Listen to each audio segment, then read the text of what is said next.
Olá, amigos! Sejam muito bem-vindos ao nosso canal Rédeas na Veia, o novo veículo de comunicação que aproxima a todos do cavalo de rédeas da nossa modalidade. E como eu tinha prometido para vocês, nós teríamos, no decorrer das semanas, convidados. E no dia de hoje, nós temos dois ícones do cavalo de rédeas, os responsáveis pela modalidade ter vindo para o Rio Grande do Sul, os responsáveis por essa modalidade ter se expandido no Rio Grande do Sul e no Brasil. E o mais importante, eles são referência para a formação de outros apaixonados pela modalidade. Eu estou falando nada mais, nada menos do que com Roberto Joe e João Carlos Feijó. Roberto Joe, meu parceiro, meu amigo, meu colega de profissão e meu ídolo, né? E o Feijó, para todos já sabem, mas sempre é bom falar, meu parceiro de negócios, onde convivemos diariamente, falando sobre cavalos de rédeas e outras coisas. Roberto, seja muito bem-vindo. Pode trabalhar no jornal. Cara, que apresentação. Roberto, tudo com vocês agora? Quero ouvi-los. Olha só, muito obrigado, Antônio. Eu estou muito feliz de estar aqui nesse canal, onde vai ter muita coisa legal sobre as rédeas. Tu me contou tudo que tu tá pensando aí para fazer e tu pediu para não contar, então acho que vai ser assim bombástico mesmo. Muito feliz de estar com o Feijó, praticamente cliente número 1, assim, é um cara que apostou bastante em mim, então vamos ver o que vai dar essa conversa agora. Feijó, prazer, hein? É um prazer estar aqui também, principalmente com vocês dois, os dois que ajudaram muito que rédeas crescesse no Rio Grande do Sul. E eu acho que nós deveríamos começar com o Roberto contando como é que ele resolveu entrar em rédeas, porque quem começou tudo foi o Roberto. Então, eu quero fazer essa pergunta, Roberto. Me conta um pouquinho quem é o Roberto Joe? De onde veio o Roberto Joe? É muito comprido, né? Começou... Não, mas resume, conta pra nós. Como é que tu foi parar nas rédeas? Isso, é muito tu trabalhou em fazenda. Me conta quem é o Roberto Joe. Então, rapidinho, eu sou um cara de cidade, nada relacionado com cavalo, nada relacionado com fazenda, e por algum motivo sempre gostei muito de cavalo. Então, desde que andava na rua, via os cavalos de carroça, pedia para minha mãe para andar nos cavalos, depois minha mãe me começou a levar em hípica, salto, enfim, eu ia Naves em Torres, então o pessoal às vezes ia para a praia, eu ia alugar aqueles cavalos nas dunas, então por algum motivo que ninguém sabe explicar, eu gostava muito de cavalo, só que na minha família não tinha ninguém. E a coisa foi andando, e hoje estamos aí tenho a sorte, né, o prazer de fazer o que eu amo e chamar isso de trabalho. É verdade que tu era skatista antes? Tu gostava de skate? Me conta aí. As coisas normal de... Tu quer me chamar de playboy, né? Não, é isso.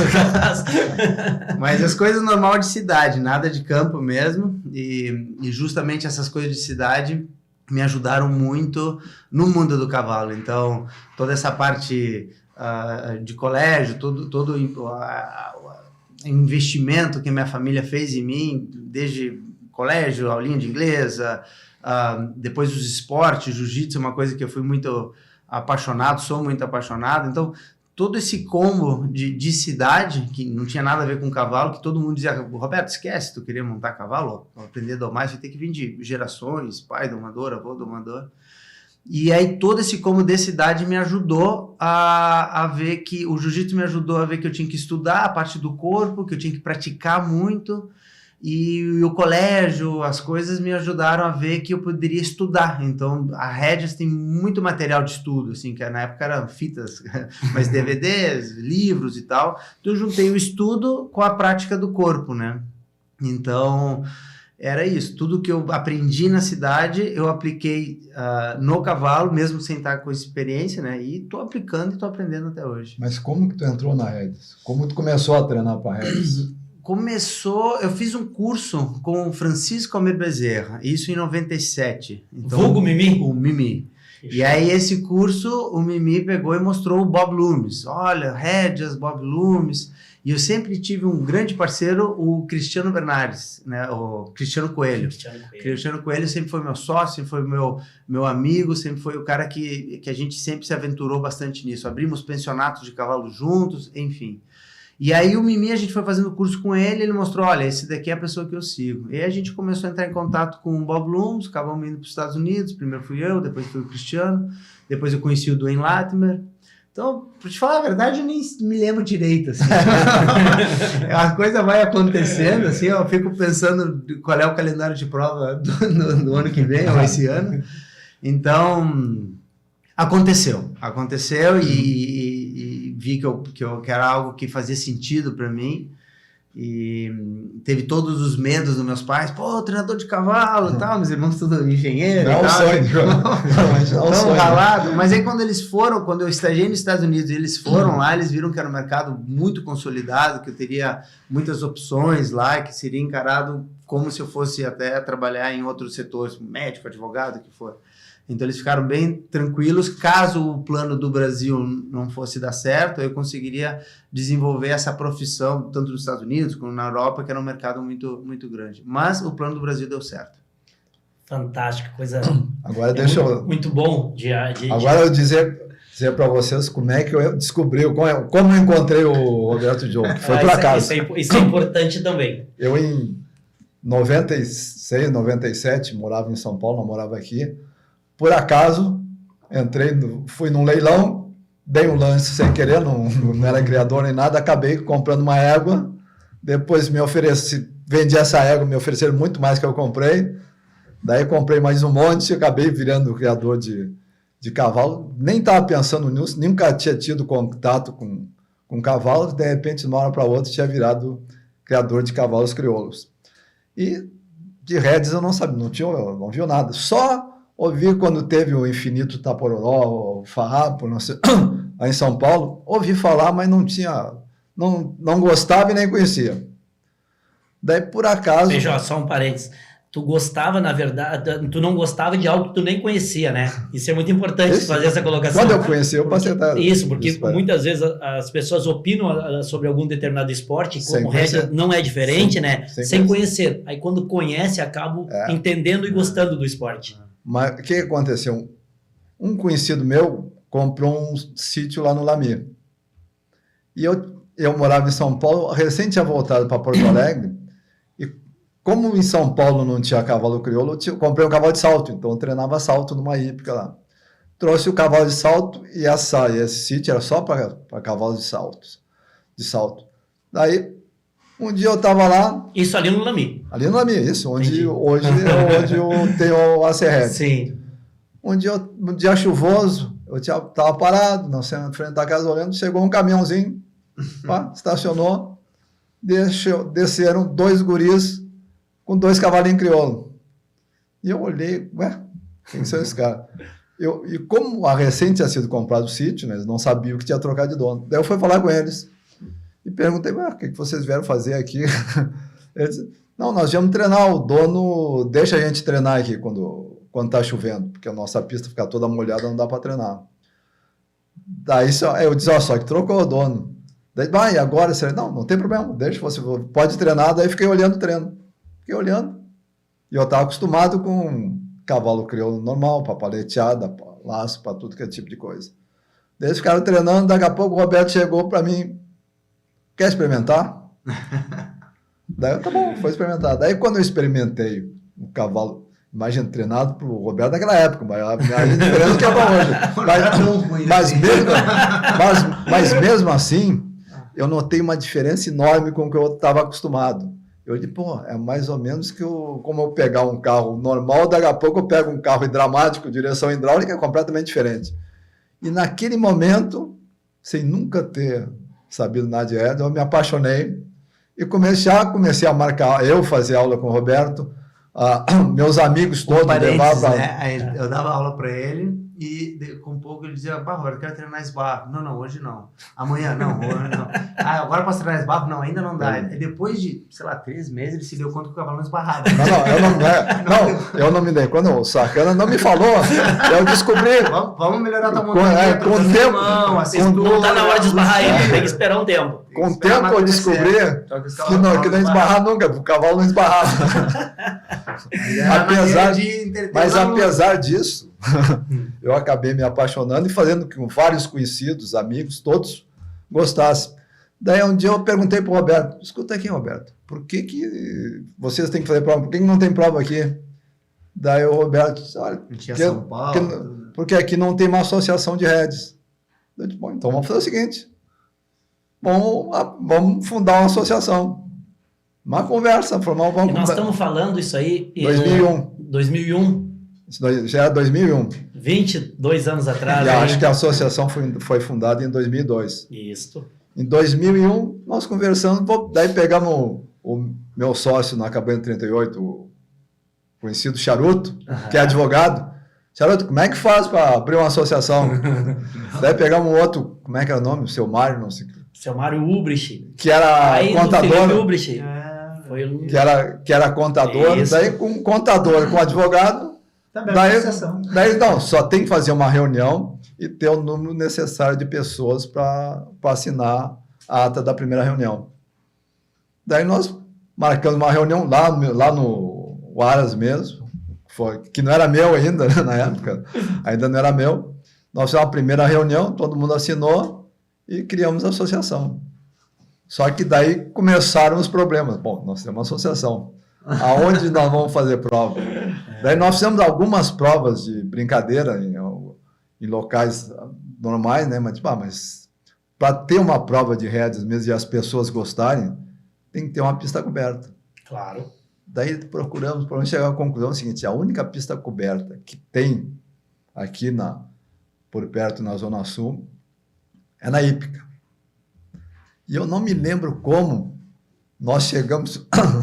alguém que conhecia alguém, não sei o que, nós chegamos na diretoria da Hípica. Eu acho que, na época, quem tinha uma relação com a GCR e com a modalidade de hipismo, o Marcelo Cairoli e a Karina. Isso, foi os dois que fizeram a intermediação. Isso, eles fizeram o meio de campo. Isso. Daí nós conseguimos que liberasse a Hípica para fazer as primeiras provas, daí nós já criamos o primeiro campeonato da GCR. Mas era uma confusão, porque o pessoal diz salto, que é a pista bem molhada. Isso. E de redes não pode ser muito molhado, senão não esbarra. Mas como ela não tinha solo, então ela tinha que estar mais seca ainda. Tinha que estar mais seca ainda. Então, os cavalos nenhum paravam, então estava mais seca. Mas era uma maneira de dar desculpa. O cavalo não parou porque essa pista não tem condições, né? Era um conflito grande, porque alguns na Hípica nos ajudaram, mas tinha um monte que não queria saber daquele negócio de rédea na Hípica. Porque, na verdade, uma prova de rédeas ali, a recém estava chegando, né?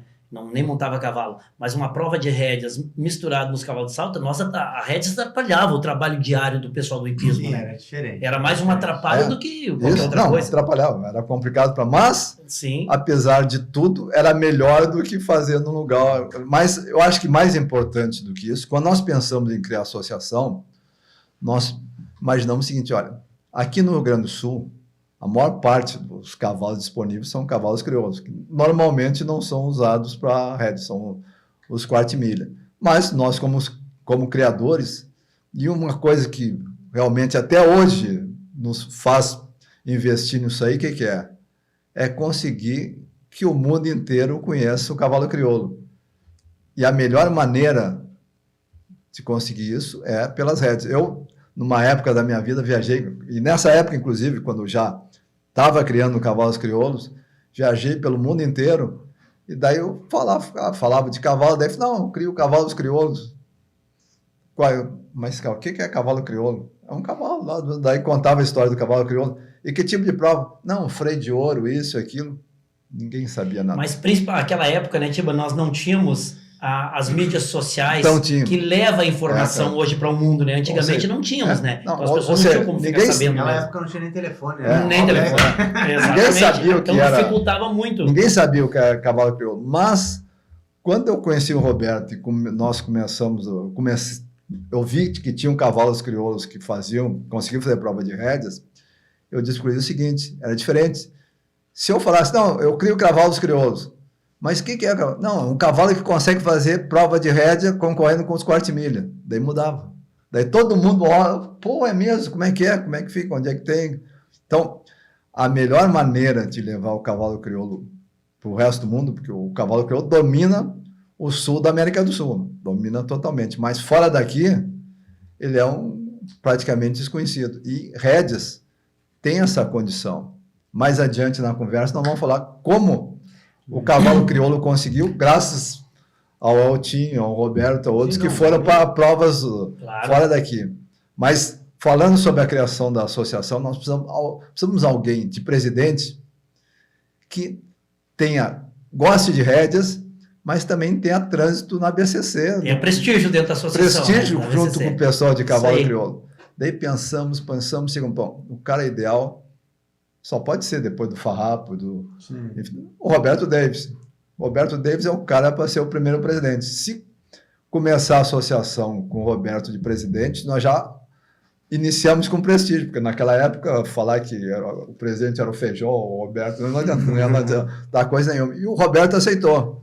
E ele disse o seguinte, olha, eu não tenho tempo para ficar no dia a dia, na burocracia, vocês vão ter que se virar sozinhos. Agora, a parte política, a parte de conseguir apoio e até dinheiro, eu vou dar todo o apoio para vocês. Eu vou pedir para o Roger ir rodando umas fotos ali enquanto nós estamos falando na associação. Ele nós foi o temos primeiro fotos. presidente e fez prova, né? Claro. Fez muitas provas. Ô, não, ele Roger, fazia provas muito roda boas, só que fotos pra zeradas. nós. Não fala. Não. Mas eu me lembro ele fazendo prova no primeiro campeonato. Claro, o Roberto fazia fez, provas né? boas. O funcionário dele fazia, o Chiquinho, né? Isso. Foi... O Alésio e o Chiquinho andava muito andava bem. muito.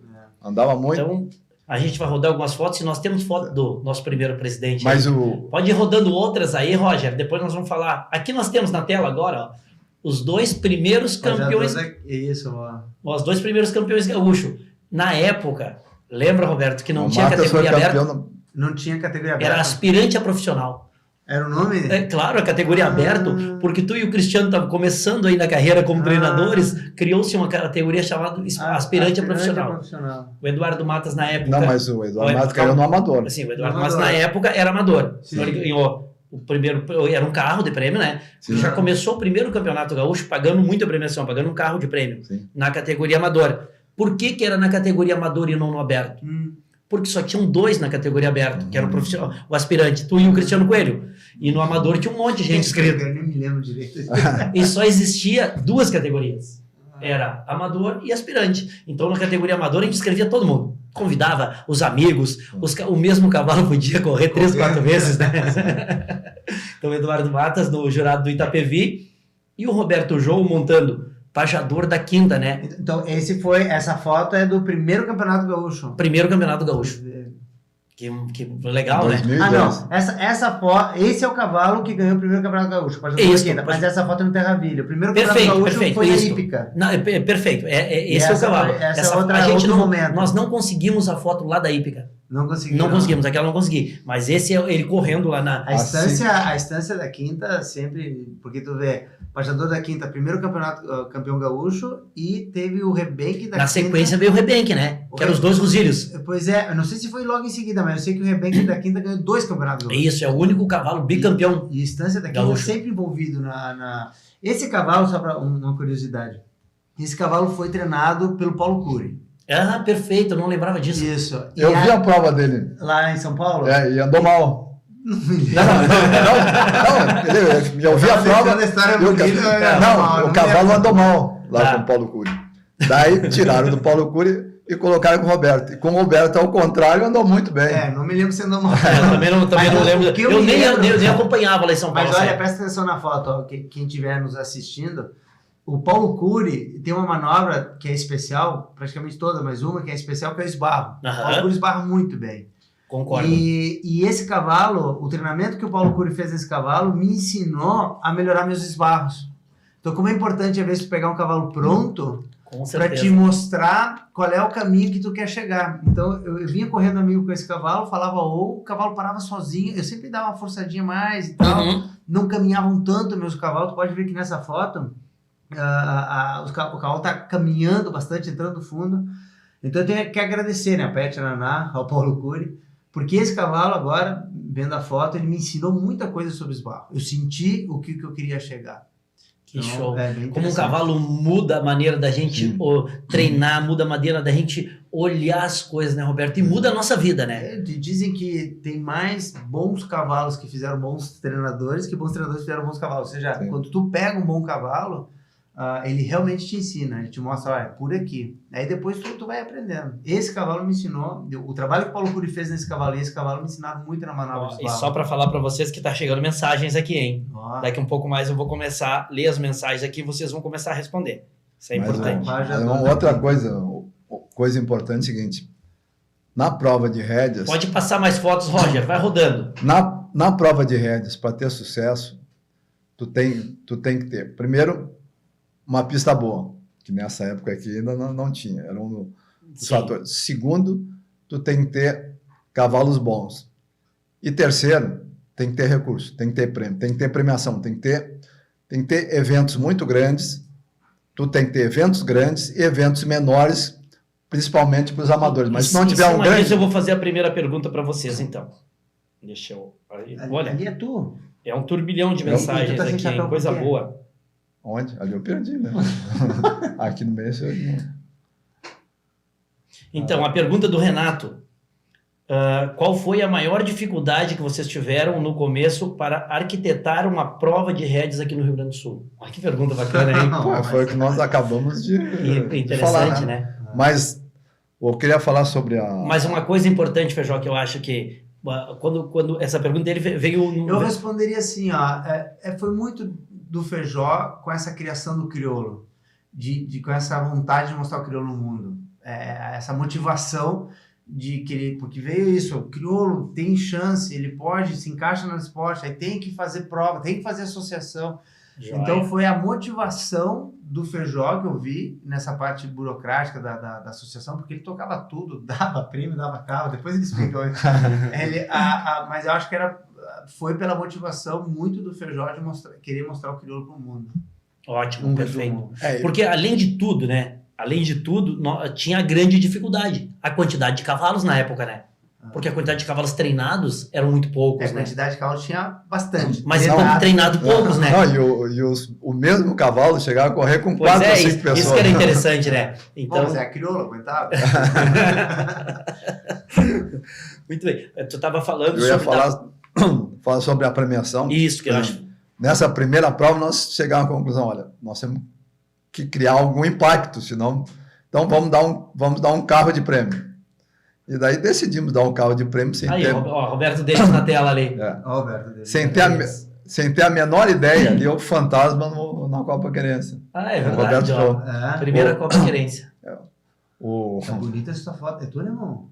Essa lá? É? O armador, rapaz, lá na pista de esteio. Tá no fundo, Tá no fundo, né, esse cavalo. Em esteio, na pista de esteio. Na pista de esteio. Que hoje tá coberto. Que hoje é a grande arena. É isso aí. Grande arena do cavalo crioulo. Mas voltando à premiação, daí nós já começamos a pular, né? Nós resolvemos dar um carro de prêmio, sem ter a menor ideia de como a gente pagaria. Porque Coisas de Feijó, né, Roberto? Aí não tinha a menor ideia de como a gente pagaria esse prêmio, porque a inscrição era baixa, ou seja, não tinha dinheiro para pagar prêmio. Mas sem prêmio, nós íamos começar. Era baixo. Não ia ter graça. Então, nós, pode dar o prêmio aí, nós garantimos. Na hora quando realmente teve que pagar um prêmio, foi eu nem vou explicar, mas nós fomos uma confusão enorme. Mas deu tudo certo. No final, deu tudo certo e nós conseguimos, no primeiro campeonato, já dar um carro de prêmio. E o que aconteceu? Pouco depois disso, o nosso presidente conseguiu convencer o pessoal da Terraville Participações a fazer a arena do Querência e contratar o Jango. E foi, Tiba, se tu lembrar, foi numa prova lá na Hípica, nós estávamos correndo isso. Lá quando o Davis chegou, eu era secretário da associação na época. O Davis chegou lá na Hípica e falou, nós vamos fazer uma pista coberta. Isso? Nossa. Não, e todo mundo, não, como assim? Porque ninguém se imaginava que se fazia uma construção tão rápida, né? Acostumado com as construções de 10 anos para ficar pronta, né? Mas na reunião, numa das reuniões que ele teve com o Marcelo Sirotes para convencer a fazer a pista, eu participei. E ele disse, mas o objetivo do Terraville, o que é? Trazer mais gente para o Terraville, porque estava começando a vender os terrenos. Claro. E já tinha o golfe, já tinha tênis, e achava que o cavalo era uma alternativa. Daí ele falou, mas será que cavalo vai atrair gente, vai vender? Daí eu perguntei para ele, tu tem alguma casa pronta para vender aí? Ele disse, não, eu tenho 2 casas para vender. eu compro as duas se fizer a pista. E o que eu fiz? Comprei até hoje. Até hoje eu e a minha filha também moramos no Terraville, nas casas que nós compramos do Marcelo, porque ele fez o Querência. Então, mas a partir do Querência e o Terraville Participações, além de conseguir a pista de graça, sem cobrar nada, ainda pagava, enquanto estava sendo construída a pista, ele ainda dava um dinheiro para a associação, para dar de prêmio. É verdade. Então, se não fosse o Roberto Davis, não fosse o Marcelo Sirotes, com o Terraville Participações, eu acho que Regis não teria tido a evolução que teve. Mas tu vê a importância da gente falando nomes, né? Vocês falando tudo isso, mas está relacionado a uma outra pessoa, tudo isso que tu está falando. Se não fosse ele, provavelmente não teria o Davis, não teria o Marcelo, que chama-se Jango Salgado. Sim. O cara que difundiu a rédeas no Brasil, né? Sim. E aqui no Rio Grande do Sul porque se hoje não tivesse o Jango, não teria a história do Farrapo, não teria o Roberto Davis e provavelmente nós não teríamos tudo que profissionais. Quem não foi aluno do Jango? Exatamente, aquela fita cassete, né? Então, olha como as histórias são muito boas de relembrar, porque isso é muito importante, veja, porque às vezes a gente ouve a gurizada que está na moda, às vezes, né? Não, que isso, o treinamento... Cara, nós temos toda uma história lá atrás, sim, né? Nós estamos na modalidade hoje porque a gente olhou a fita do Jango, nós fomos atrás... Então, o cara... O Jango é terrível, porque normalmente ele estava concorrendo com a gente. É claro. E ele é impressionante. A qualidade das manobras, por exemplo, certas manobras como troca, que normalmente todo mundo morre de medo, não há risco. O Jango fazia que não estava. Com naturalidade, né? Então era impressionante. Então, agora, foi um dos grandes craques no cavalo. Mas além disso, prazer de acompanhar em alta performance ainda, né, Roberto?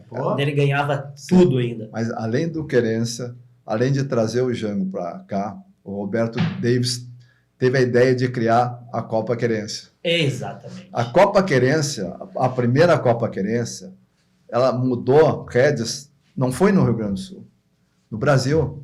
Concordo.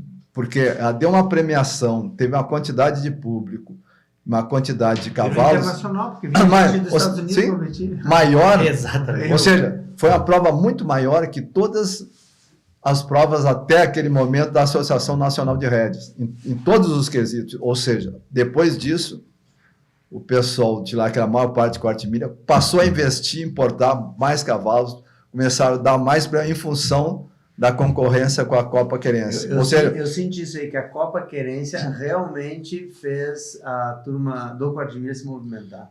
Com certeza, não tenho dúvida. Mas aí que entra o ponto importante. Por que foi possível a Copa Querência? Porque, não me lembro quantos, acho que 24, 25 cabanhas se juntaram, cada uma deu, acho que era 25 15 mil reais. 15 mil reais. Valor que seria para uma nominação, né? Que seria para 3 provas. Exatamente. Já valeria para 3 provas. Então, com apenas a quantidade enorme de cabanhas de crioulo que tem. Hoje são 12 mil criatórios. 12 mil. Crioulo.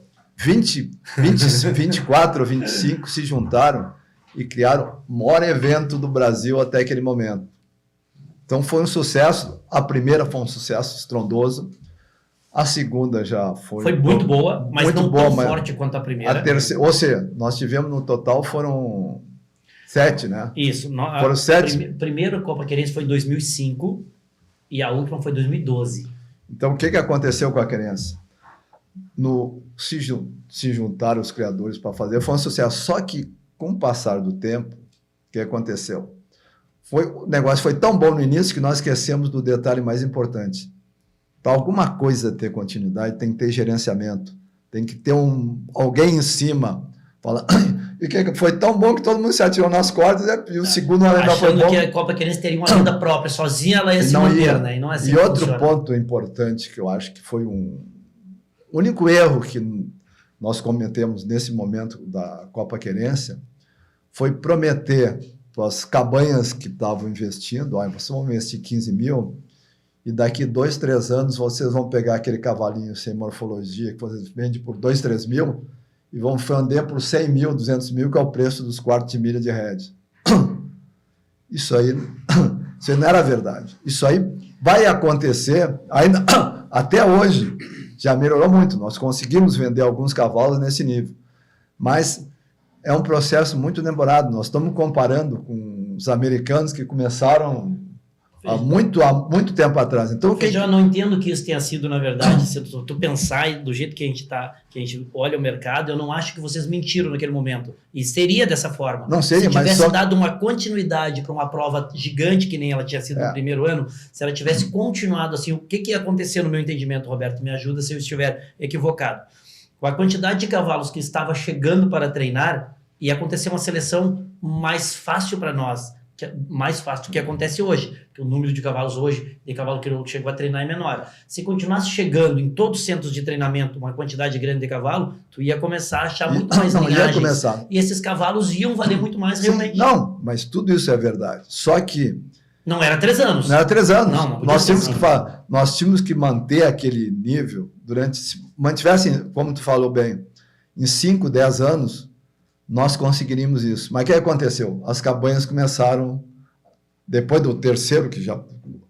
Na primeira vez já pagaram até o terceiro. O tinha um embleminha habilitado, a Copa Querência. Era um selo ali, né? Era muito legal, então, muito bacana. Com o tempo, a quantidade de cabanhas foi diminuindo. Por quê? Porque, não estou conseguindo vender mais, não adiantou. Poucas cabanhas realmente ficaram como a nossa, a quinta. Marca dos Santos. Que depois entrou a marca do Santos. Isso. Esse aí, tudo que é cavalo de rédea, todos que eles produzem, vendem. Então, agora, foram poucos. Então, a maioria desistiu.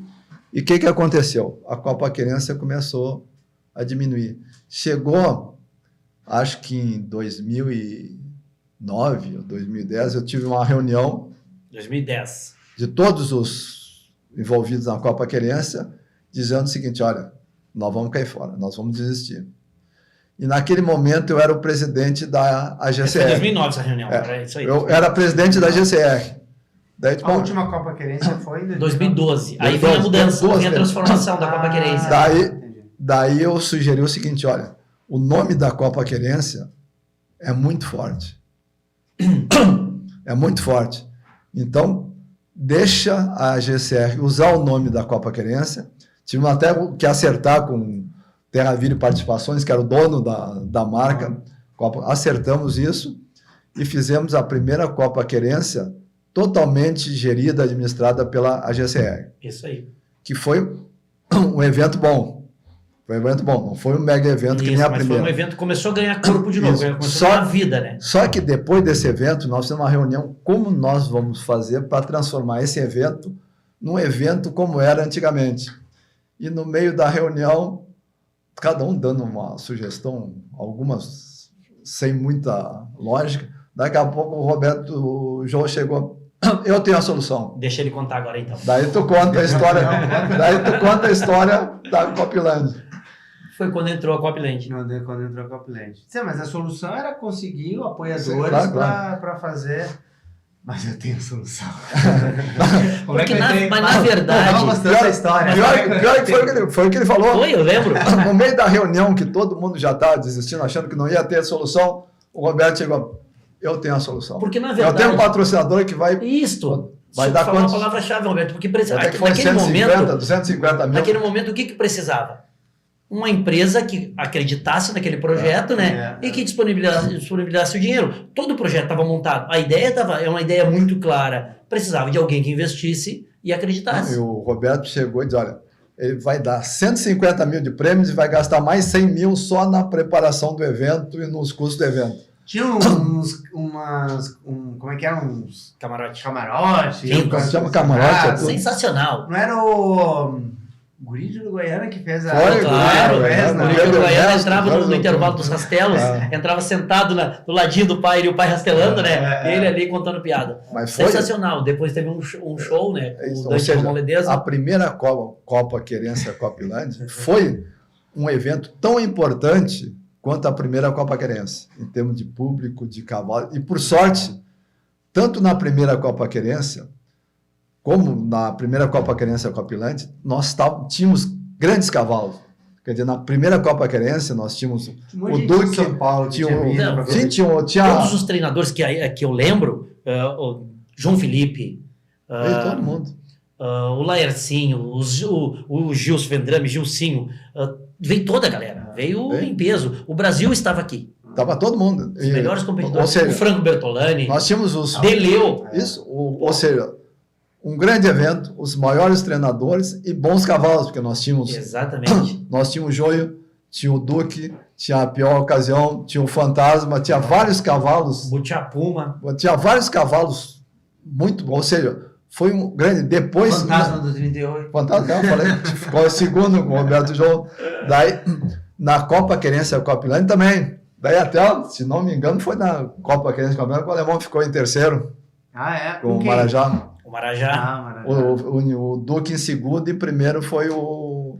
222,5 o Gilcinho com o Lindinho. O Duque 221,5 e eu 221. Foi uma prova bonita, né? Foi lindo.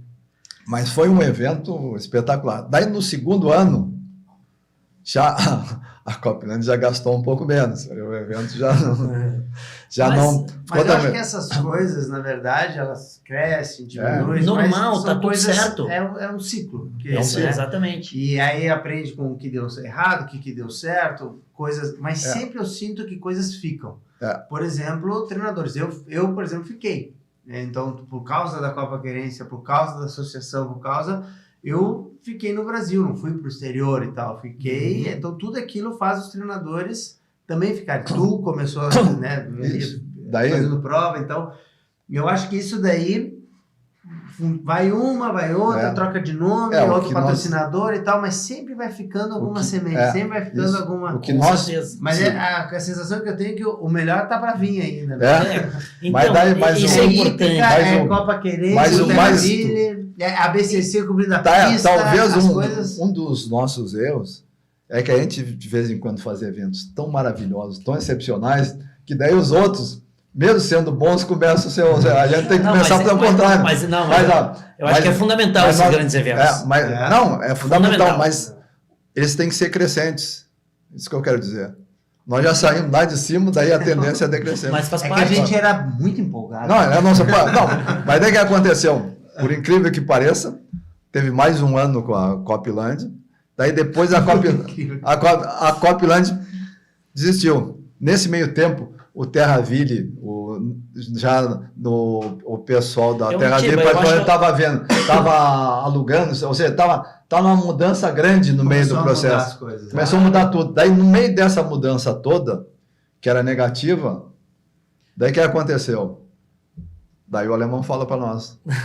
Não, mas eu acho que tudo, eu nem vejo tanto como negativo, eu acho que são mudança de foco. A Copilândia mudou o foco dela, não acho que ela desistiu, ela mudou o foco e nós tivemos que repensar o que vamos fazer. Tem que ter um grande evento, é fundamental. Por exemplo, a Copilândia mudou o foco. A Copilândia, na verdade, que era o Silvio Hicks, o dono, levou uma de gato para os Estados Unidos. Exato, então. Ele continua ainda. Claro, ele mudou o foco. Então, levou cavalos no freio de ouro. Claro, ele mudou o foco da Copilândia ali naquele evento. Patrocinou o freio de ouro. Deixou sementes. Muito, foi fantástico, claro. Com certeza.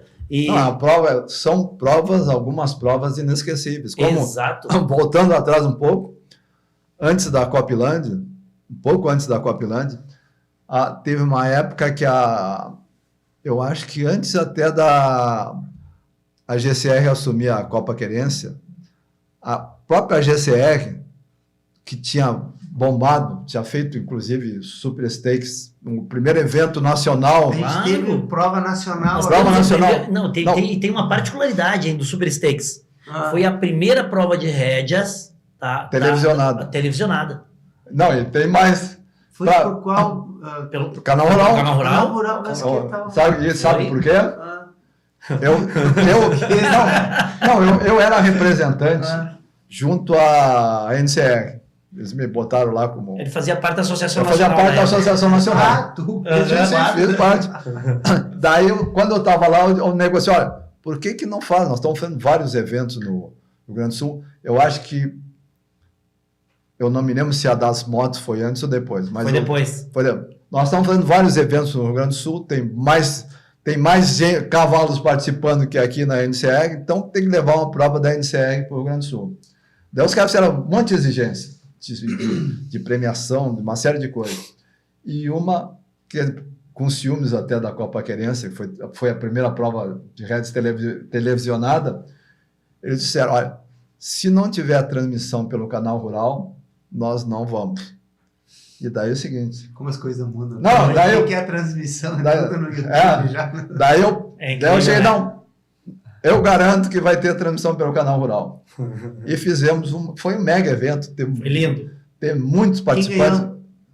Não me lembro. Não me lembro, mas foi um Mas evento... foi outra vez que veio todos os treinadores. Todos os treinadores de São Paulo estavam Foi aqui. maior que qualquer outro Super Stakes que eles já tinham feito em São Paulo. Mas o detalhe é o seguinte, mas para que ocorram grandes eventos, alguém tem que correr o risco. Sim. E quem prometeu que ia ter o canal rural? Fui eu. Daí que sem ter ele. Tu prometeu sem saber Não, se... menor ideia se era certo. O que aconteceu? O evento foi tão bom que pagou todos os custos, pagou tudo. Só não sobrou dinheiro para o canal rural. Puxa, e não era muito barato, né? Não, Na época era um absurdo. Era um absurdo, cara. Daí eu paguei o canal rural porque eu tinha prometido, se eu não tivesse prometido, a prova não via para o Rio Grande do Sul. Mas daí, logo depois, teve que a GCR teve uma reunião que nós chegamos à conclusão de, olha, nós não estamos conseguindo mais tirar dinheiro para dar prêmio. Então, é melhor a gente nos voltar mais para o amador, fazer provas mais baratas, para incentivar os amadores e parar de fazer grandes eventos. Daí, nessa reunião, daí o alemão chegou com uma proposta. Olha, vamos fazer o seguinte, em vez de não dar prêmio, vamos dar quantas motos? A proposta era dar 15 motos no campeonato. Eram 5 etapas. 3 motos por etapa. Lembra? Folders com motos. Isso. Tinha os folders com as motos. Porque, na verdade, eu fiz um cálculo, né? Escrevi tudo, fiz um cálculo, apresentei antes de ir para a reunião, né? Chamei 3, 4 empresários e mostrei. Olha isso aqui, tem fundamento ou não? Nós temos que dar 15 motos de prêmio. O valor da inscrição é tanto. Se nós somarmos X cavaleiros vezes... E estava dando muitos cavaleiros inscritos mesmo nas provas, né? Somar vezes o valor da inscrição, paga as motos, sobra tanto no bolso. Tem fundamentos? Não, claro que tem. Sim, então, qual é o empresário? Nem o empresário quis bancar o risco. Daí, não, calma. Daí, de repente... Calma. De repente, um dos que estavam lá participando, o Amarante, depois foi presidente, o Amarante chegou... Porque eu disse, olha, eu já... Tô ainda pagando o canal. Eu já gastei que chega, eu não vou correr esse risco. Daí, Amarante, eu corro o risco. Eu vou comprar as 15 motos e o valor das inscrições vocês passam para mim. Comprou, porque a ideia era a seguinte, o cara comprava o campeonato todo. Ele era dono do campeonato, ele pagava a premiação e o que ele ganhasse era dele. Se tivesse extra em cima das inscrições, tudo ia para o caixa dele. Ele tinha que bancar as inscrições, bancar as motos. Mas o cálculo era muito tranquilo. Sim. E ele olhou e falou, pô... Tá, mas fechou? Ele falou, tá fechado. Eu compro o campeonato Sim, todo. Não, mas primeiro ele falou, vou comprar uma etapa. Aí calculou, mas se tá sobrando dinheiro aqui na etapa, eu vou comprar todo o campeonato. Tá sobrando dinheiro na conta. Não, no cálculo que eu fiz, mas era verdade, era real. Tá, mas no final das contas fechou? Fechou. Não, fez um campeonato, 15 motos. O campeonato foi um sucesso, pagou as 15 motos. Exatamente. Só o Vendrame acho que ganhou umas 2 ou 3. O Gilcinho ganhou várias também. O Gilcinho também. Lembra também. que nessa época era moto e carro de coisa. A Malfer pagava carro. Então, era todo mundo Sim. dando prêmio extra. Isso fortaleceu demais a modalidade, né? As cabanhas investindo na modalidade. Que é o que é da minha marca, ganha tanto. Isso ajudava muito. Muito mais. Tinha a prova da BT Paineiras, né? Paineiras era uma maravilha, rapaz. Eu lembro que eu e o Volmir nos especializamos, né? Em ganhar os prêmios ali. Ou ele ganhava ou eu ganhava. Tu ganhou um também, eu acho, né? Eu acho que eu ganhei. Era uma maravilha. É BT Química. Perfeito. Teve um ano que eu fiz pódio duplo. BT Anabela e BT Amigo. Saí faceiro. Mas era prova de rédea... E tinha que fazer um feno. Não fazia. É o seguinte, era um ano de rédeas, um ano de doma, isso. A gente corria rédeas. Depois do segundo ano ele corria freio. E se o mesmo animal ganhasse rédeas, ganhava mais um carro. Era isso aí. Era muito, muito legal. Teve outra prova que aí tinha o feno, era o Potro de Ouro. que era do Outro. Infinito. Da Infinito Era e Mas Isso, daí tinha uma da prova de rédeas. Canela primeiro, acho que foi Gramado primeiro. Exatamente, Gramado. o Jango foi o juiz aí. jogou Canela, lá. em Canela. Isso aí. Tem história, né? Nossa, Não. vai se lembrando Vai. demais. Depois aqui, Não, tem legal. muita coisa. Inclusive, um cavalo que era Inca do Infinito. Aí, espinava. Mas espinava aquele E eu cavalo. comprei esse cavalo pro meu pai. Sério? Porque só espinava. Galopava Isso. mais ou E menos, parava era meio pouco. durinha, mas espinava. Espinava. Daí, depois comprei, meu pai começou a montar, começou a... E só espinava. Ele montava, troteava e espinava. Era nesse que tu dava aula pro Feijó que não parava? Não. Eu tinha uns 6 cavalos que Não, eu dava meu- aula e cada um podia O fazer meu, uma como é que coisa. era? Era general, sargento, alguma coisa assim, o nome de onde militar. Não me lembro como era o nome. Que Mas coisa, né? depois de tudo isso aí, daí novamente, quando nós chegamos na parte que o Terra Vire parou, queria alugar o Querência e a GCS, ou seja, que a gente estava sem alternativa, daí que surgiu o Rédeas de Ouro. O Rédeas de Ouro foi numa conversa muito bacana. Nós estávamos numa prova ali Porque, vamos voltar um pouquinho aqui. Lembra que a BCC tinha uma parceria muito forte com a GCR na época. Todas as provas da As BCC, provas da a GCR BCC fazia. todas eram feitas através da nossa associação. Aham. Então era Ponto Futuro, Campeonato Nacional e Super Stakes. Isso. Né? Então nós fazíamos tudo. E estava acontecendo a final do Nacional e Ponto do Futuro, junto com a etapa nossa ali, e o Leandro Amaral estava entrando para a diretoria da BCC, o Mauro ia ser o presidente, já era o presidente, e o Leandro era o vice de provas, e me convidou para ser o diretor de rédeas. E aí estávamos sentados ali, numa daquelas lojinhas ali, conversando. Como que ia fazer com a rédea, se nós íamos criar uma prova própria, eu ia manter junto com a associação. Aí nós vamos criar uma prova. Aí, vamos escrever ali. Começamos a escrever, detalhe e o nome? Rédeas, isso, Rédeas de Ouro. E aí, pum. Ali nós damos o nome, fizemos o projeto todo e apresentamos para o Mauro, né? Aí o Mauro falou... Que ano foi isso? Foi em 2013, a primeira... Nós criamos ela em Há 2012. 10 anos já. Nós criamos em 2012, apresentamos o projeto para o Mauro Ferreira aprovou, ele como presidente falou, vocês acham que dá certo? Porque eu não entendo de rédeas, ele falou, mas se vocês têm a convicção que dá certo, tem todo o meu apoio. E aí lançamos na primeira edição, foi muito bacana, né? E veio criando o corpo, A BCC, essa relação com a rédeas, com a associação, comigo particular, sempre foi um apoio muito forte. Mas desde o começo. Quando é que começaram as provas da BCC? Já foi em 2004? Junto com nós?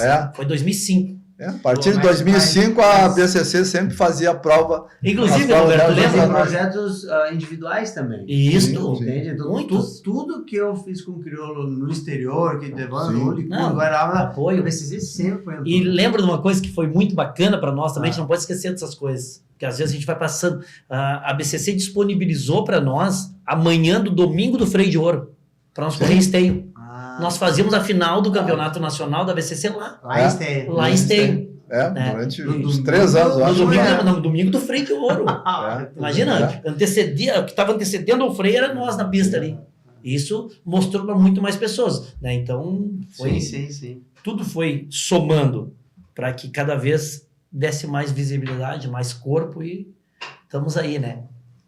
Eu tenho uma pergunta aqui para ti também, Roberto, direcionada para ti. Para mim. Para ti. Ai.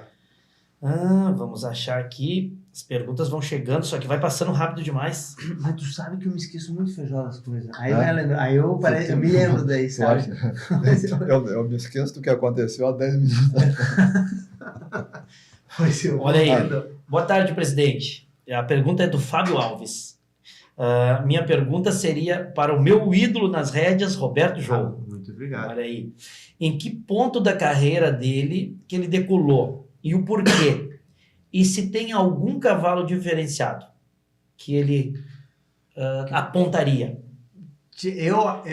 Para mim ficou marcado a Copa Querência, o segundo lugar com o Fantasma 38. Ali foi que eu senti que eu poderia estar no time dos grandes, né? Então foi uma surpresa o resultado, a hora que deram a nota, era até o Ronaldo Pinto Góes falando, a nota e tal, aquelas coisas. E então, ali acho que foi o que marcou. A gente estava indo para São Paulo, acho que a gente sempre tentando fazer alguma coisa, andar bem, mas aquela prova, aquele público, era lotado dos dois lados, assim, um mar de gente. Era o Franco que ganhou, né? Foi o Franco que ganhou. Então, o cara de fora ganhando, que era um dos melhores. E o Duque foi uma prova sensacional, só que congelou. E tava Vendrame. Sim, o Vendrame vindo, o Duque veio dos Estados Unidos, ali, Deleu vindo dos Estados Unidos para correr a prova, trouxe o Butchar junto. O Jô, eu acho que veio também dos Imagina, Tava os caras todos. Uma Aí tensão muito chega grande. eu, que não me considerava ainda nesse nível, e fiquei em segundo, daí eu voltei a dizer, olha, eu acho que eu posso. Mas não sei se foi só um marco, porque tudo, até hoje, na prova do mês passado que eu fiz, sempre tá me construindo, né? Mas aquela ali me deixou meio valente, assim. Que legal, né? Me deu mais coragem, assim. Aí, como vida de todo atleta, né? Tu tem altos e baixos. Então teve um momento que depois eu achei que não ia ganhar mais nada, eu cheguei num ponto que eu quis tirar notas mais altas, daí foi um desastre, comecei os cavalos começaram a reagir muito, a machucar cavalo, foi um desastre. Querendo melhorar, eu só piorei. E aí desacreditei de mim. Numa época, dizer, cara, eu não sirvo para isso. Não, mas o E aí Roberto... depois acreditei de novo. O Roberto o Roberto é diferente de grande parte dos treinadores. Sempre quando o resultado dava ruim, ele não botava a culpa no cavalo. Eu botava a culpa nele. Eu disse, mas Roberto, não foi culpa tua. Do cavalo, não. Ele sempre achava que a culpa tinha sido dele, não do cavalo. Quando a maioria diz, não, mas o cavalo não foi honesto comigo. Mas se tu for pegar na lógica, é a gente que tem controle da situação. Então, se... Ou pelo menos deveria ter, né? Porque não era o cavalo bom. Então, por que tu aceitou ela? Exatamente. Entendeu? Não, o cavalo se assustou. Então, por que tu não levou numa pista antes para desassustar? Não, o cavalo andou bem no frio. Por que tu não treinou no frio? Que o cavalo... Eu acho que o ser humano tem essa capacidade de tentar chegar ao máximo possível, de mostrar tudo pro cavalo. Mas a gente sabe o seguinte... Se o cavalo não for bom, não tem. Não tem. Mas importante o que o Roberto falou, Feijó, a gente tem bastante tempo para avaliar esse cavalo, né? Provavelmente foi uma falha nossa. Em algum momento... Sempre é humano, não é a falha do cavalo. Se tu pegar, por exemplo, se tu pegar um percheron e botar num box de corrida e ele sair, tirar último lugar na corrida, o culpado foi o percheron ou o cara que botou o percheron ali? Exatamente. Exagerando, né? Então, a responsabilidade sempre acaba sendo a nossa. Com certeza, por vários motivos, mas acaba sendo nosso, né? Isso é bem por aí. Mas que baita bate-papo, hein? Mas Conversa bacana, né? Eu fico muito, muito feliz em poder estar conversando com vocês assim. Na realidade, não contamos nenhum. Não, tem que nós contamos só um pouquinho de tudo que é história que já. Mas eu estou feliz com esse ambiente, com o teu trabalho como presidente, né, da ARCR. A ARCR, para mim, é tudo. Eu acho que é onde foi criados vários atletas. Tivemos agora, recentemente, o Gabriel Borges fez um recorde de pontuação 231. Uma das maiores provas do mundo da rédea, que era em Tulsa. O pessoal, ele treinava ali Ela me incomodando o dia todo. Montando o cavalo crioulo, exatamente. Sabe? Então, além eu tenho essa sensação. Eu tenho o Gabriel, tem uns 4 ou 5 recente, nós temos só um mês. Mas isso aí. Tem uns 4 ou 5. Atrás, então, não é bastante. Temos o Rodrigo Nieves, que está andando muito. Outro também andou recente. Exatamente. Então tem uma galera. Mas essa é a sensação do passado, né? O presente, que é o que a gente está falando, e eu tô com relação ao teu trabalho aqui, nesse podcast, teu trabalho na RCR, que um futuro forte está vindo, sabe? Eu adoro pensar nesse futuro, esses grandes atletas surgiram da RCR, eu fui forjado dentro da RCR, eu acho que muita coisa vai acontecer dentro dessa associação, aqui dentro dessa mesa, muita informação vai acontecer. Essa nova arena da BCC, eu acho que também muitos atletas, não só do freio de ouro, como da rédeas, vão acontecer ali, novas gerações. Empolgadíssimo com esse nosso novo momento aí. Que joia, Roberto. Não tenho dúvida que a Arena do Cavalo Crioulo veio para agregar muito, né? Eu estava vindo para cá e o Feijó estávamos vindo junto, eu estava comentando com ele, né? A gente tem um privilégio muito grande, né? Nós temos 3 pistas cobertas de eventos no Rio Grande do Sul. Então, há 20 anos atrás nós não tínhamos nenhuma. Agora nós já temos 3. Tem a estrutura do Aras Virgínia, onde a gente faz as nossas provas. E por sinal, né? Também parceiríssimo da STS. Muito parceiros, né? Nosso próximo grande evento, né? Ponto do Futuros, né? Foi o de primeira etapa do 21º Campeonato Gaúcho de Rédeas, de 6 a 10 de dezembro, lá no Aras Virgínia, né? E como é importante a infraestrutura. Por exemplo, os resultados não mentem. Olha o que é a Maria Luísa. Olha quem ela é de amador hoje, considerada a melhor. Né? A melhor. E, bom, se começar a ir para os Estados Unidos, também vai ser a melhor lá também. Mas ela é construída dentro de uma infraestrutura que permite, né, a gente poder colocar os treinos. Então, com certeza. Só ver, por exemplo, o Freio de Ouro agora na pista nova foi uma coisa maravilhosa. O cavalo ganha muito com isso, né? Tu começa a ver os grandes cavalos na realidade é o seguinte, à medida que a infraestrutura melhora, que nem campo bom, campo ruim. No campo bom, os melhores se destacam. Claro. No campo ruim, qualquer um. É a pista da Liberdade, né? Exatamente, tem também a pista de rolante, né? O que aconteceu nos Estados Unidos, talvez, acho que vai acontecer aqui. Nos Estados Unidos também é a mesma coisa. Na prova de rédeas, teve 1, 2, 3 pistas grandes, de grandes provas, de grandes... O Bocal, por exemplo, foi Foi lá rolante. Foi lá rolante. Então, grandes provas nessa pista.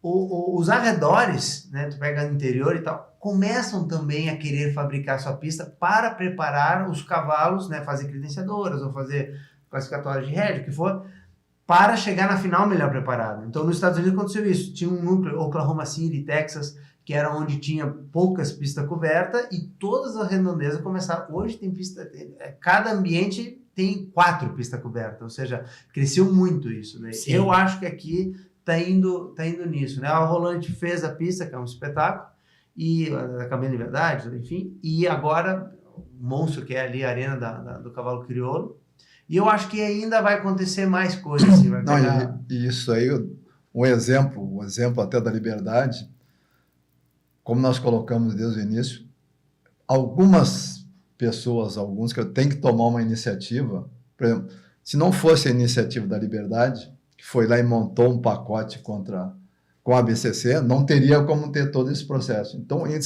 o que nós estamos notando em São Paulo, em rédeas, é que os principais criadores estão se juntando para fazer cada vez crescer mais. Por exemplo, hoje a NCR, no Ponto Futuro, o Campeonato Nacional, dá 1 milhão. Ou seja, agora, se tu olhar, dentro desse 1 milhão tem a participação de vários criadores grandes que estão ajudando. Me dá um gancho para essa daí que é muito importante. O que o Feijó está falando é muito bacana. 250 mil são de 5 criadores de quarta milha. Na prova da NCR. Isso foi uma decisão tomada, foi muito rápido. Foi no dia que foi premiado os melhores do ano, no jantar lá, nós estávamos coincidentemente lá. Nós estávamos recebendo o Duque do Cajaro, o Duque entrando no Hall da Fama, e daí o alemão e o Vendrame que o receberam, né? Isso. Daí eles tinham quanto tempo? Não, mas tá tranquilo. Um assunto que eu ia falar não. Eles tinham 2 ou 3 minutos para falar. Tá. Eles tinham 2 ou 3 minutos para falar. Ficaram uns 15, 20 minutos. Daí o Vendrame contou toda a história de como foi bonito, foi uma história bonita. Daí os caras do Quarto Milho olharam e disseram, vamos acabar com essa conversa desse cara. Eu dou 100 mil, eu dou. Não foi assim nada. Mas a dele foi logo depois. Foi logo depois.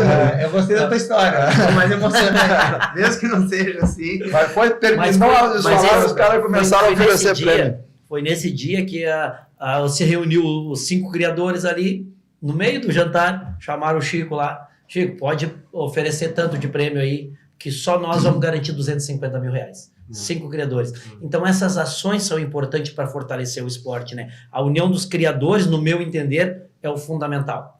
No quarto de milha, e o que a gente viu aqui agora, você está vendo, na raça crioula, é que o criador, ele sai do papel só de criar e ele começa a cuidar também do esporte. Claro, então, ele esse é o investe, fundamento, onde eu queria chegar. Uma pista coberta. Então, o criador ele está se envolvendo na qualidade técnica, no futuro do desempenho das manobras, que é uma seleção racial, né? Que tu começa a ver as manobras melhorando, ver qual é o cavalo. Então, o criador tem um papel além de só criar, né? Com certeza. E cada vez eu vejo esse movimento crescer mais. Muito. E aí nós estávamos falando em arena, né? Olha o projeto que a NCR montou na Arena Coberta lá também, né?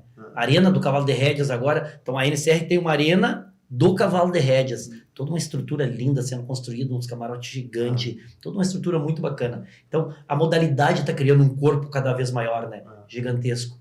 E a associação tem que acompanhar, nós temos que acompanhar, né?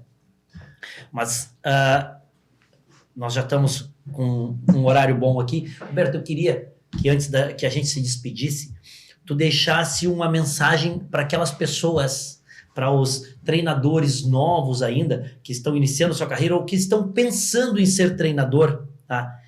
Quais os passos que eles devem seguir? Quais os cuidados que eles devem ter e atenção no decorrer desse tempo aí? Porque tu falou uma coisa que me tocou muito aqui no meio da nossa conversa. E isso acontece com muitas pessoas, só que algumas delas não conseguem enxergar o futuro e acabam parando. Sim. Quando a gente vai lá e ganha... Eu sempre digo, ganhar uma prova é muito difícil. É muito difícil. Mas tu te manter ganhando provas é muito mais difícil ainda, né? E nós vamos cair. Tu vai ganhar, vai começar a perder, e aí vem aquelas dúvidas na nossa cabeça, né? Será que eu estou fazendo a coisa certa? Será que eu troco de profissão? Então, eu queria que tu deixasse uma mensagem para essas pessoas. Com a minha experiência, é bem simples, né? Tem que treinar muito, o máximo que puder, e não desistir. Ponto. Fazendo isso, vai dar certo. Com relação a essas curvas que dão, será que eu tenho paro? Será que eu levo jeito? Será que eu não levo jeito? Aquelas frases já que tu mesmo falou, acho que leu do Bernardinho, falando a vontade de se preparar tem que ser maior que a vontade de vencer. Então eu passei isso. Quando eu comecei a ganhei algumas provas, eu gostei muito daquilo. Do fim de semana, dos aplausos. Meu ego ficou do tamanho dessa sala, enorme. E eu comecei a gostar daquilo. E ao gostar e receber cavalo e falar com e tal, não sei o quê, o treinamento começou a ser cansativo. Segunda, terça, quarta, quinta, sexta. E as coisas andaram e eu comecei a não ganhar tanta prova. E aí eu comecei a ficar triste. Lendo os livros, pegando dicas de um e de outro, né, a vontade de se preparar tem que ser maior que a de vencer. Eu comecei a trabalhar a minha cabeça que o de segunda a sexta tinha que ser o legal. Fim de semana não põe tanto peso. Mesmo que eu sentia, eu tinha que mentir para mim mesmo. Eu tinha que me enganar. Que o legal é segunda, é a terça, é ver o sol nascer, porque aí eu acordo cedo para treinar, é o encilhar, é curtir o treinamento, o programa de treinamento, é a evolução de cada cavalo, é não desistir quando dá errado, um cavalo dá uma empinada, tentar mudar de freio, Então, tu começa a botar toda a tua energia de segunda a sexta. E o sábado e domingo, a hora do evento, não leva tão a sério, fica um pouco mais relaxado. E isso me deu a força de não desistir.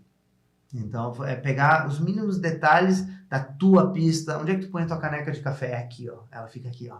Então, eu vou lá, monto, tomo um café e começo a curtir esse dia a dia. Que aí não tem erro, vai dar certo. Que coisa linda, hein? Baita mensagem. Roberto, sensacional. Muito obrigado. Olha, tô realmente muito feliz de ter vocês dois aqui. A gente vai fazer outras conversas dessas. Com certeza. Porque eu já peguei um gancho aqui, tá? A gente vai voltar aqui daqui uns dias mais para falar sobre treinamento. Vamos. Porque é muito legal saber que o teu cavalo empina também. Eu achei que era só o meu. Não, todo mundo Muito então, bacana isso. Então vou te convidar novamente para que tu venha aqui. Aí nós vamos fazer um bate-papo sobre treinamento de cavalo. Ótimo, estou à disposição, a hora que quiser. Porque a ideia, deixar bem claro, a ideia do nosso canal é levar a informação, sabe? Vai ser um canal de informação, realmente, sobre várias coisas ligadas ao cavalo. Aqui está muito fácil, porque as pessoas mandam mensagem na hora, A gente tem a televisão que a gente pode botar até algumas provas, algumas manobras, então fica um ambiente bem bom assim para trabalhar sobre treinamento. Falando nas mensagens, eu não li mais mensagens aqui porque bastante delas estavam muito relacionadas ao tema que nós estávamos discutindo já. Eu ia acompanhando aqui. Claro. Quero mandar um abraço para o nosso amigo em particular, né? Que me mandou várias mensagens também. Mauro Malma. Ah, esse sim. Tá nos acompanhando, né? Eu fui o primeiro aluno e o Mauro foi o segundo aluno. Mauro Malma foi um incentivador meu, assim, no esporte. Levou a família toda. Até hoje, por exemplo, os cavalos da Marroá, que é dele, estão no Brasil inteiro fazendo prova de rédea. Teve um caso com o Mauro Malma, que ele levou os amigos, começou a montar, aí falou, minha esposa, o que tem tua esposa, Mauro? Não, eu quero fazer ela montar para ir na fazenda, andar comigo e tal, só ela tem medo de cair. Não, ela não pode cair. Eu falei, não, Mauro, nenhum aluno caiu aqui, não vai ser ela que vai cair, ela só não pode cair. O que aconteceu na primeira aula? Caiu. Caiu. Se o Mauro tivesse, desculpa, Mauro, mas enfim, caiu. Tava botei no redondel, botei no cavalinho manso, o cavalo começou a galopar, ela começou a gritar e botar as pernas, o cavalo começou a acelerar, achando que tinha um bicho atrás, sei lá, alguma coisa, e ela se agarrou na cerca. O cavalo foi e ela ficou. Caiu do cavalo. Mas, então, a nossa modalidade é muito difícil ter queda, né? Mas foi é. muito legal tu relatar esse caso, porque o Mauro Malma levou o personal da academia lá. Ah, então. E já não poderia cair em hipótese nenhuma. E o que aconteceu? Caiu. Levou o neto dele. Não podia cair. Caiu. Então, a dica é, não diz que não podia cair. Não diz. Então, isso é só para ficar descontraído mesmo, tá? Mauro Malma, grande abraço para ti aí. Tudo de bom. Tiba, considerações finais. Bom, eu acho que nós mais ou menos demos uma ideia do que já aconteceu em termos de rédeas. Agora, eu acho que tem que ter, no futuro, outras conversas sobre como vai ser o futuro, como vai ser. Nós vimos a experiência até agora, vimos tudo que deu certo, o que não deu certo. Aprendemos com nossos erros. Ou seja, nós temos que aprender com os nossos erros, porque com acerto não precisa aprender. Claro, ou seja, todos os eventos que nós fizemos que foi um sucesso muito grande, nós não aprendemos. Agora, os que deram errado, a gente aprendeu muita coisa e nós temos que aprender a tentar agora saber como é que nós vamos construir o futuro. Por exemplo, nos últimos anos, principalmente no que refere a grandes eventos, nós vimos a Associação Nacional crescendo muito, só que a Associação Nacional, a maior parte é quartimilha concorrendo. E os crioulos, os criadores de crioulos, olha, pô, se eu tenho um cavalo lá que faz 228, 230, o meu vai fazer 210, 220, 218, não vou levar. Então, fico até constrangido. Ou seja, o Rédeas de Ouro era o ponto importante, porque concorria crioulo com crioulo. Só que eu acho que nós chegamos no momento que, se nós queremos que o cavalo crioulo vá para o mundo, seja competitivo, mostre para o mundo inteiro que ele consegue concorrer com quartimilha, nós temos que realmente concorrer nas provas que nós temos outra raça junto conosco, que não só nós. Então, eu acho que esse é um ponto importante. E outra coisa, nos últimos anos, nós, criadores de cavalos crioulos para rédea, nós ficamos muito na dependência do Rédeas de Ouro. Esperar, se preparar para a prova do Rédeas de Ouro. O que eu tenho notado, é a minha opinião pessoal, o que eu tenho notado com o Rédeas de Ouro é que ele começou com grande sucesso e com muito dinheiro, muito dinheiro, o que consequentemente também ajuda no sucesso. Só que a gente esqueceu o seguinte: a BCC tem um monte de modalidades. Então, as outras modalidades, como seria de esperar, começaram a se queixar da quantidade de dinheiro que estava indo para rédeas. E nós notamos que, com o passar do tempo, o Rédeas de Ouro foi diminuindo a premiação. Por quê? Porque o orçamento tem que ser dividido com outras áreas. Então, isso aí é complicado. Quer dizer, por mais que o presidente ou a diretoria da BCC estrategicamente resolva que a prova de rédeas tem que ser maior, tem que ter muito mais que os outros, politicamente é complicado, é difícil. Eu entendo que isso aí é muito difícil. Então, nós precisamos achar uma alternativa para ter grandes eventos onde tem uma quantidade grande de cavalos crioulos, mas talvez não seja a BCC a melhor alternativa. O apoio da BCC, com a pista maravilhosa, e o apoio que eles dão é importante, é fundamental, mas nós temos que ter uma alternativa nova que possa dar continuidade ao trabalho que já foi feito. E eu pessoalmente, acredito que a RCR, Rio Grande do Sul, Santa Catarina e Paraná, que é onde tem a maior concentração de cavalos crioulos, consegue fazer juntos, pode fazer seus eventos separados, mas de repente se juntarem para fazer um grande evento anual. E outra coisa importante, que eu acho que é algo que nós nos descuidamos um pouco no passado. Na NCR, nos Estados Unidos, tudo que é lugar que tem cavalo de rédeas, os maiores eventos, a maior premiação é para os cavalos novos. A Copa Querência, durante muito tempo, foi um sucesso, mas em cima de cavalos famosos, vindo várias vezes. Sim. Nós temos que transformar, como já estava começando a ser feito até no Rédeas de Ouro, a prova de Snaffle Beach, que é uma prova que tu compra um potro e vai correr um ano e pouco depois, que as pessoas não têm paciência, tu vai preparar um cavalo para daqui assim, não. No Snaffle Beach, um ano depois, tu já vê o cavalo fazendo prova de rédeas e alguns andando muito bem. Sim. E o Potro Futuro. Essas duas provas que tem os recursos tem que ser para esses dois eventos. Que é o que nós estamos, a partir de agora, fazendo em dezembro, né? Exato. A RCR já está preparando o Snaffle Beach. Não podemos nunca deixar de citar, né, o grande apoio da Cabanha Mapuche, que é a responsável pelo Snaffle Beach. Está pagando toda a premiação do Snaffle Beach. Então, um abraço para o seu Renato, um abraço para o Haroldo. E o Potro Futuro também terá uma premiação expressiva. E outra coisa importante é o seguinte: por que nas próprias provas e a data? Ó, a data do nossa próxima etapa, então. Ó, a primeira grande etapa do 21º campeonato é de 6 a 10. Potro do Futuro e Snaffle Beach.